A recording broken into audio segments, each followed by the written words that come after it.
আপা আর আসবে না, আপার ঠিকানা আর বাংলাদেশে হবে না, আপা আর নট কাম ব্যাক। 32-এর আস্তানা ভেঙে দাও, গুড়িয়ে দাও, ভেঙে দাও, গুড়িয়ে দাও। 32-এর আস্তানা রশি লাগলে রশি নে, হাসিনারে ফাঁসি দে। আওয়ামী লীগের চামড়া তুলে নেব আমরা, ছাত্রলীগের চামড়া তুলে নেব আমরা।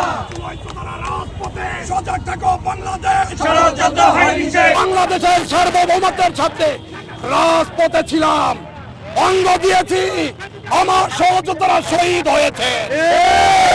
কোন ষড়যন্ত্র আমরা বরদাস্ত করব না।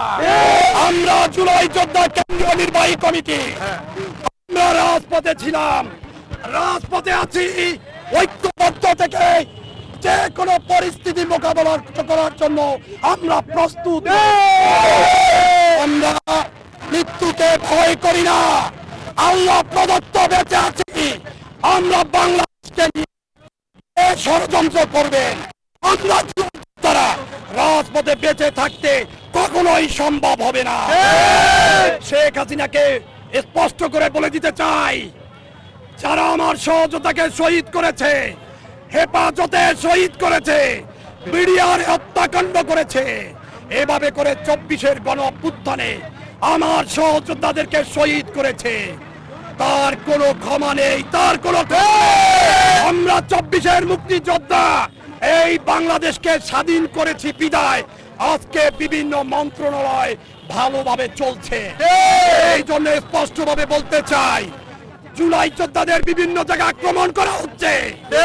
এই 2 বছর রাজপথে থেকে বলিষ্ঠ কণ্ঠস্বর ছিলাম, এখনো বিভিন্ন ভাবে বিভিন্ন লোক ষড়যন্ত্র করছে, তাদের ব্যাপারে হুলিয়া দিতে চাই। রাজপথে যেসব জুলাই যোদ্ধারা রাজপথে এই আওয়ামী লীগের বিরুদ্ধে বলিষ্ঠ কণ্ঠস্বর ছিল, তারা রাজপথে এই শেখ হাসিনার শাস্তি নিয়েই ঘরে ফিরবেন। আর যদি 1 লক্ষ ফাঁসি হয়, তাকে আমৃত্যু ফাঁসি দিতে হবে, তাকে মৃত্যুর পরে যে শাস্তি আছে সেটা দিতে হবে। জানেন, অনেক মায়ের বুক খালি করেছে, আপনার স্বজন যদি হারাতো আপনি বুঝতেন স্বজন হারার বেদনা। এই বাংলাদেশকে ফ্যাসিবাদ মুক্ত করতে গিয়ে আমার সহযোদ্ধারা শহীদ হয়েছে। আমি নিজে অঙ্গ দিয়েছি, আমার ডান পাও পুরাটা ডিভাইস, এই শরীরে 1000-এর উপরে স্প্রিন্টার। আমি কখনো আমার এই সহযোদ্ধাদের নিয়ে রাজপথ পাহারা দেব, রাজপথ।